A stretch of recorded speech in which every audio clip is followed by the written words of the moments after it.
Sonic had a wrong thing. Sonic had a decent transition to 3D, despite what people tried to say. I'm not the biggest fan of Sonic, but I do like Sonic Adventure, Sonic Heroes, and Sonic Unleashed, especially Sonic Mania. Sonic Mania is like my #2 favorite Sonic game. With Sonic Unleashed, that game is my #1 favorite. Nothing can even come close to the Sonic game, in my opinion. Sonic Unleashed was released in 2008, and critics were just freaking stupid. They thought this game was bad. Shame on them. Critics do not know ball, I'm afraid. But this game was made after the infamous Sonic 06, so that was probably why critics had a hate agenda for this game. If this game gets re-released, it would probably get a higher score, to be honest. Sega, give me Sonic Unleashed HD and Knuckles, and my wallet is yours. When Sonic Unleashed was being developed, Sonic Team originally wanted the game to be Sonic Adventure 3, but due to the Werehog being added and other various factors, they decided to rename it to Sonic Unleashed or Sonic World Adventure in other countries. They developed a brand new engine named the Hedgehog engine for this game, and dang, this engine causes the game to look really good. It still holds up even after dang near 20 years. Anyway, the gameplay for Sonic Unleashed changed quite a bit in development, and this was another reason why the game's name changed. And speaking of gameplay,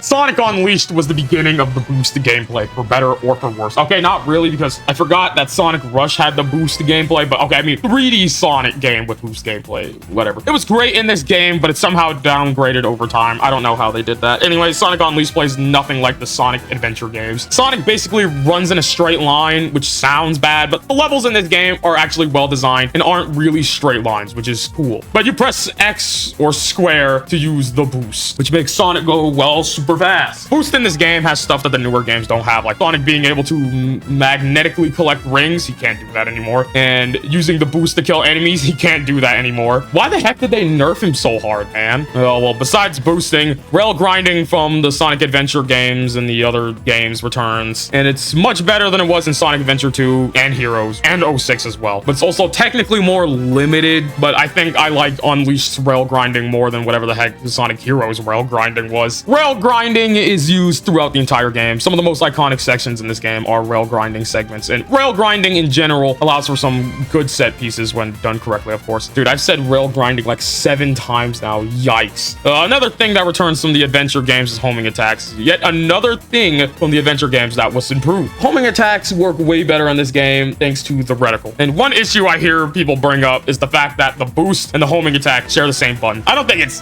that bad. It can be terrible in some sections of the game. But anyway, the homing attack and the boost button sharing the same button is kind of annoying, but it's not the worst thing in the world, though. Okay, moving on to the one thing that people hated for some weird reason, the Werehog. These nighttime segments has Sonic turn into this thing, the Werehog, and it changes up the gameplay and turns into a God of War-like game. Not Devil May Cry, mind you, just God of War. So the gameplay isn't bad, like, not at all. People on YouTube or other websites will tell you that the Werehog gameplay is terrible, but when you get more combos, the gameplay is actually fire. Werehog can jump, attack, and run, but the attacks is the true bread and butter of the Werehog. He can stretch out his arms and whatnot. It looks weird. He also got jump attacks and air combos, which is very cool. It's something I didn't mention is in this game, you can level up by getting Chaos XP, these weird yellow crystal things. You can level up using them. And you could upgrade normal Sonic, but I mostly just upgrade the Werehog. And you could also upgrade the Werehog's combat, and you will get new combos as you level up. And some of these combos are genuinely crazy. Like the combos for this man are genuinely in-depth, and it's just crazy, bro. The combat system for this game is unironically more in-depth than Sonic Frontiers, and that's kind of sad. Sonic Frontiers will low-key gets outclassed by this game. I wish you were better, Sonic Frontiers. Anyway, this game has quick time events in. There's a lot of them. And when I mean there's a lot of them, I mean there's a fudge ton of them, man. And even these critical hit things you can do as the Werehog is a quick time event. This game has more quick time events than a Quantic Dream game or Telltale game, and that's sad. Some levels require you to complete a quick time event to progress, which is not fun. And some of these get incredibly ridiculous. It's actually insane, man. I love this game, but the quick time events are low-key kind of annoying. Anyway, that's about it for the gameplay. Time to move on to the next thing I want to talk about.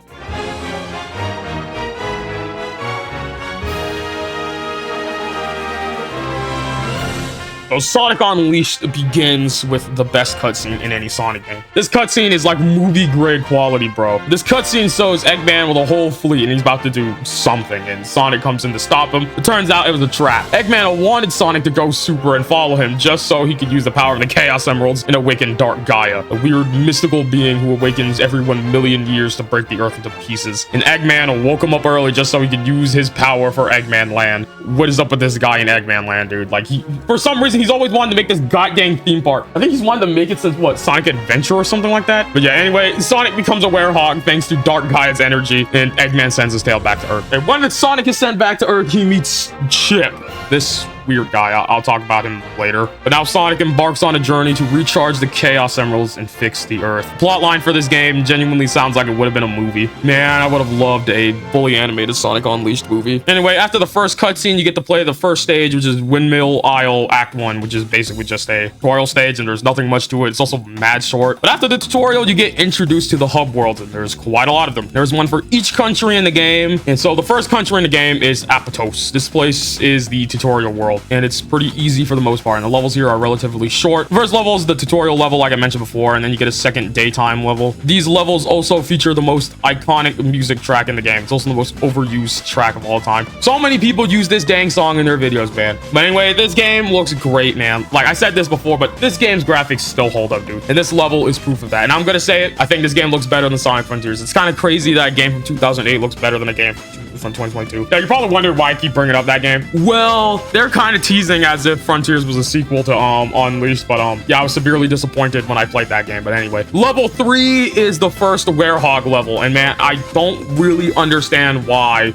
people hate the werehog stages. I thought they were pretty fun, but I guess I'm weird. This level is quite long though. Well, then again, every werehog level is pretty long. Yeah, these levels can take up to 13 minutes to complete, and then the daytime stages only take like what, 1 to 2 minutes to complete. Sometimes they'll take up to 4 minutes, but that's rare. Also, man, there really aren't many other Sonic characters in this game besides Sonic, Tails, and Amy. Where the heck is Knuckles? They even forgot about Shadow. Anyway, after Apatos is complete, Tails will take Sonic to Spagonia, and you don't get to play any stages here yet, but it's mostly because you immediately have to go to a whole nother country. I forgot to mention this, but yeah, these awful airplane stages, these are terrible, and they're all quick time events. Goodness gracious, everything's a quick time event in this game. Anyway, you gotta go to this place called Missouri, and this guy named Professor Pickles got captured by Eggman because he has some Dark Gaia manuscripts, and so you gotta go to Missouri to save Professor Pickles. And yeah, Missouri is just Africa. The first stage this time around is a nighttime stage, and this level kind of feels like it's designed like a level from a Lego game. A lot of pushing boxes and whatnot, a lot of platforming. Okay, like the platforming isn't bad in this level, it's just that I don't know, man. Some of the werehog stages are kind of lame though. I can't even argue against that, but I still love these stages, most of them. But Missouri nighttime is just kind of boring though. But after you complete this level, you save Professor Pickles, and man, this guy's got terrible taste in sandwiches. And after saving Professor Pickles, you immediately go back to Spagonia, like temporarily, and then you get to unlock the world map. Yeah, the Sonic game has a world map, and now you get to return to Missouri and play Missouri daytime stage. And I actually like this level a lot,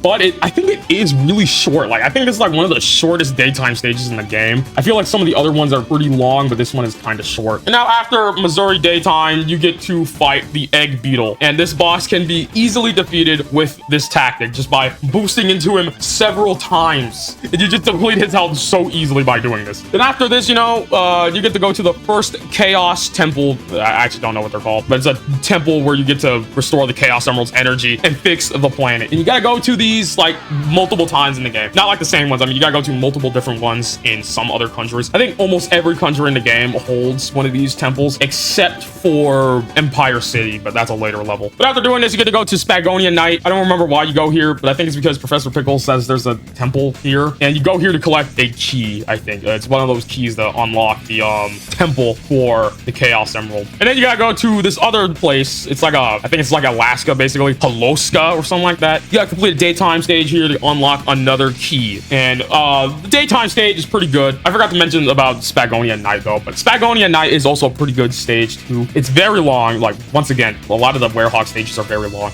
but surprisingly not a terribly designed level. Once again, I don't understand why people hate the werehog stages. The only problem I see is that they're kind of slow, but that's it. I think they're actually some of the most fun in the game, mostly because the crazy combos that you can start doing. But yeah, about Holoska Day, yeah, it's a pretty good level too, and I don't think it's the best level in the game. I really don't think it's the best level in the game. The best level of the game I've yet to talk about, but I'll get to that soon. Now, the next area you go to in this game is Chunnan. There's a temple in Chunnan. Chunnan is basically just China. It's just China. And there's a nighttime stage here. Now, this is one of my favorite nighttime stages in the game, to be honest. And also, the music in this level is some of the best Sonic music, in my opinion. I don't know why, but the music is just so good in this level. And then after you beat this level, you gotta fight a boss, the Dark Phoenix. No, wait, no, that's Marvel. I mean, the Gaia Phoenix. And it's a very easy boss. You just gotta chuck these water things at it, and then the fire will just go away, and then you just beat on it. And yes, there's quick time events. But after unlocking Temple, you restore the Chaos Emerald and restore the piece of the Earth. Now, something I do like about this game is that it will show some cutscenes with Eggman every now and then, showing what he's scheming. And he's just scheming up some, you know, devious plans. And also, I do like this version of the robot here. Like, the robot, he ends up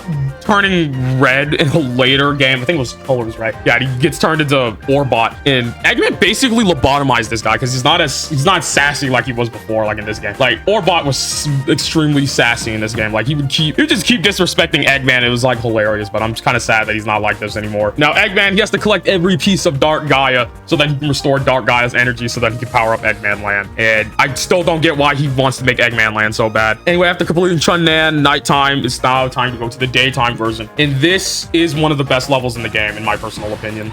But I replayed this level several times because for some reason, my brain was wired to try and get S rank on this level. I did get something. It wasn't S rank though, it was A rank. I did get S rank on most of the levels in this game, which is kind of crazy though, but you know, I'm kind of cracked out sometimes. But after completing Chunnan Daytime, you get to the best stage in the game, baby. Spagonia Daytime, aka Rooftop Run. Now, this is the best level in the game. Best daytime stage music, best level in the game. This is the most Sonic level in the game, bro. Honestly, I think it's one of the best Sonic levels, period, dude. Like, it's so peak, man. Now, something that Professor Pickles says is that there's another temple here in Spagonia, and that's why you have to do this stage to get another key. And so you unlock the Spagonia temple, but first you gotta fight another Eggman boss. Okay, it's not Eggman. Eggman's not actually in this. Instead, it's just a bunch of robots that are in it. Eggman is too busy to fight Sonic, which I do like in this game. They actually made Eggman doing stuff behind the scenes, and he wasn't just appearing out of nowhere being like, oh, I'm gonna fight you, Sonic. But yeah, you already know what happens. You fix the Earth and whatnot. But yeah, you go back to Holoska to get the key, and this nighttime stage, I don't like this one very much. I kind of don't like this level. It's kind of boring. I'm not the biggest fan of ice stages in video games. Kind of like desert levels. Like, I used to love desert levels in video games, but now I kind of don't like desert levels. And I think in one of my last videos, I blamed New Super Mario Bros. U for that.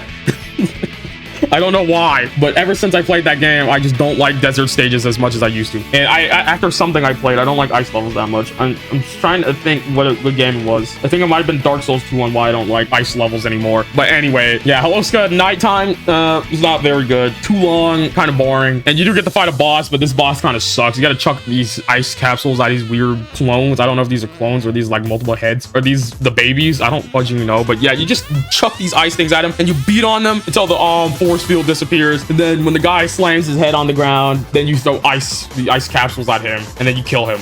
Just crazy. Is Sonic a murderer? And once again, another Chaos Emerald and another piece of the Earth return. And now it's time to go to a whole nother country, Shamar. And yeah, Professor Pickles went here because there's another temple here, and there's only 2 temples left in the game. And so the 2 temples that are left in the game is the one in Shamar and the one in Adabat. Okay, I gotta do a little side tangent. Now, there are these side missions that you can do in the game, like after a certain point in Spagonia, you actually unlock a camera, but I kind of forgot to mention this because it's such a forgettable aspect of the game. And if you see this dark energy around people, you can take a picture of them to get rid of the dark energy, then you fight a bunch of enemies. Yeah, I forgot about these stages completely. And another thing is this hot dog guy. He gives you these terrible missions which are just the same level you played before, but somehow even more boring. I don't like this guy very much. Okay, now back to what I was saying. But basically, Eggman created this thing to attract more pieces of Dark Gaia so then he can awaken Dark Gaia faster. And that's not good, actually, because this is leading directly into the end of the game, but I'll get to that soon. But yeah, you play through Shamar Daytime, and And once again, you got to collect another key. And I think this is one of the last keys you have to collect in the game, if I'm not wrong. I don't like Shamar very much. I replayed this level several times because I wanted to get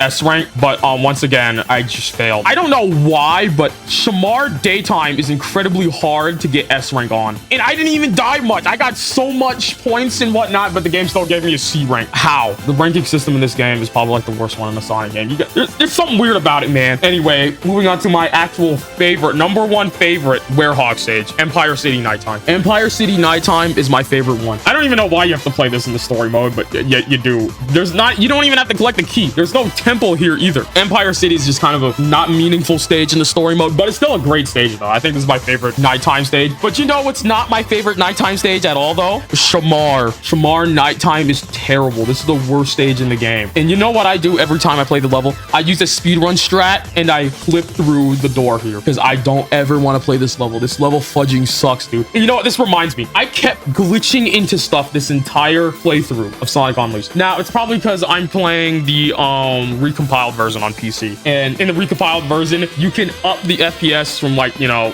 30 to 60. But you can go even further beyond and go up to 144 FPS. And you know what? I did because, you know, I want to play this game 144 FPS. And dude, it looks amazing in 144. But the problem is you keep glitching into stuff because you want to know why? It's an Xbox 360 game. And Xbox 360 games are known for having issues if you go above 30 FPS. I'm talking about Dark Souls here. Because Dark Souls 1 on the Xbox, you go above 30 FPS, that game's gonna collapse on itself for some weird reason. I think Skyrim is one of those games too. I don't remember. It might have been. And then apparently now I see that Sonic Unleashed has issues if you go above 60 FPS at least. Like I started glitching into junk. Like in Spagonia Nighttime, I forgot to mention this, but I glitched into the wall when I was like climbing and then I couldn't get out. I had to use some weird funky glitches. Literally had to use some speedrun tactics to get out of the wall. And I had a similar situation in Empire City. I glitched into the wall. This keeps happening, man, and it's kind of annoying. But yeah, I even glitched into the ground here in Shamar Night, and it's probably because I was trying to clip through the door. Bad idea? Maybe. Actually, no, it's a good idea because I hate Shamar Nighttime. Anyway, Empire City Daytime. Low-key one of my favorite stages in the game. Now, I did have to replay this level a bunch because, well, I was a crazy mother clucker and wanted to get S rank again. I need to stop trying to get S rank in this game. I don't know why I keep doing that. But yeah, this level's peak, but there is a required quick time event in this level. And now Adabat Nighttime. I love Adabat Nighttime, but it's not my favorite one in the game. But it does have my favorite nighttime music in the entire game. Like this music, man, so good, dude. Now, time to return to Shamar because, well, you got a key from Adabat Nighttime. Now it's time to fight the boss, the Dark Guardian. This guy is the easiest boss in the game. You just gotta push junk into his side of the room and then he just dies. After you beat Shamar, it's time to return to Adabat. Time to do the daytime stage, and this is my favorite. I keep saying everything is my favorite stage, but this is like my second favorite stage in the game. Okay, third favorite because I think Chundan Daytime is like my second favorite stage in the game. But Adabat Daytime is pretty good. I think it's my number 3 favorite stage in the game. And since I'm playing on PC, this level does not lag terribly like it does on Xbox 360. I played this game on Xbox 360 first, and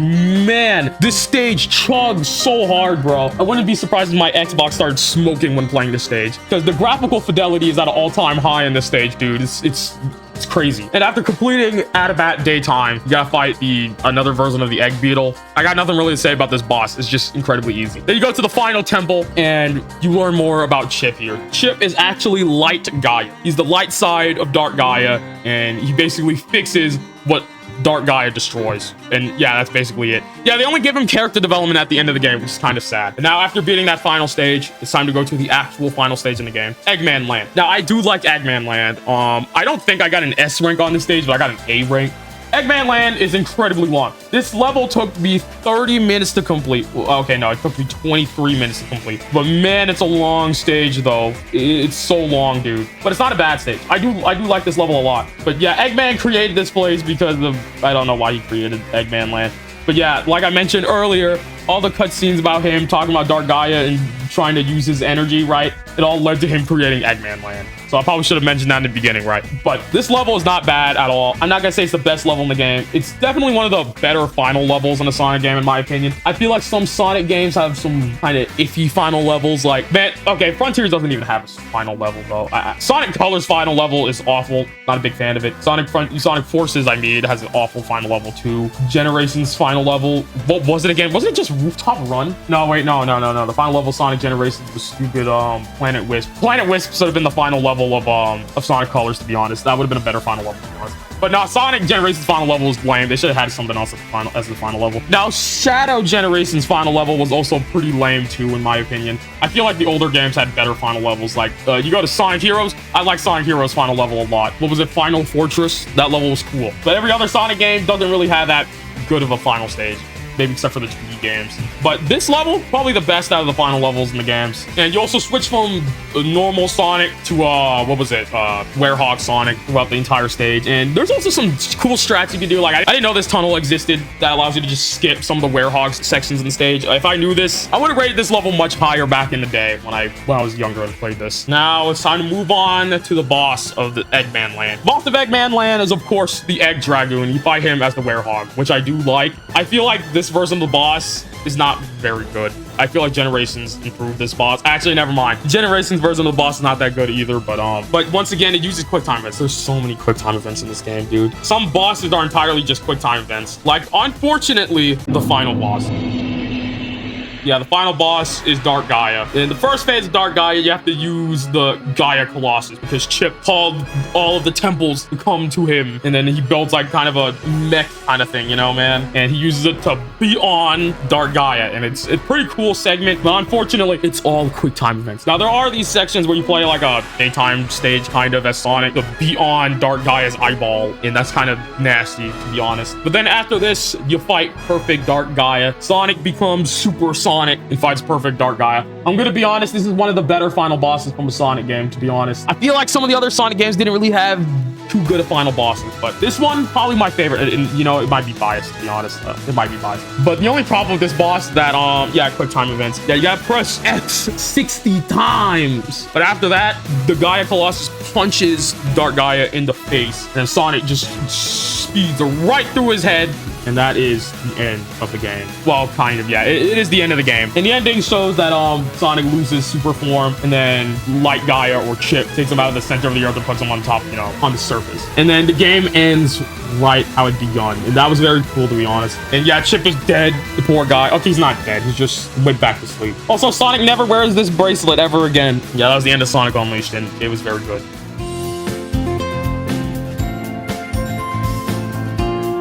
So, is Sonic Unleashed truly the best Sonic game? Yeah, in my opinion, it is, yeah. Look, man, I'm gonna be honest, no other Sonic game can compare. Like, I said that in the intro segment, but it's true. No Sonic game has the highs of this game, and even when this game reaches its lows, it's still very good. Something that no other Sonic game can do, in my opinion. It also has an immaculate soundtrack, probably the best soundtrack, in my opinion. Okay, besides Sonic Mania, because Sonic Mania, honestly, best soundtrack in any Sonic game. And also the levels. The levels are just consistently pretty good, except for Shamar. Shamar is like the worst level in the game. But even though it's the worst level in the game, it's still playable compared to some other video games, to be honest. Like, bro, this game is crazy. Like, even, like I said before, even at its lowest, it's still a very good game. Like, I don't think any other Sonic game could do that. Like, in my opinion, like I brought up, Sonic Colors. I don't like Sonic Colors very much, and I think it's not very good. The story is just boring, lame. Sonic acts so weird in that game. And the level design is not very good either. It feels like I'm playing a new Super Mario Brothers game rather than I'm playing a Sonic game. A lot of 2D sections in that game. It's not very good. I don't know why people shill it as the best Sonic game, when in fact, I'm gonna be honest, it's not the best. I think it's actually one of the worst 3D Sonic games in my opinion. Like, people bring up Sonic 06. Okay, Sonic Colors is definitely way better than Sonic 06.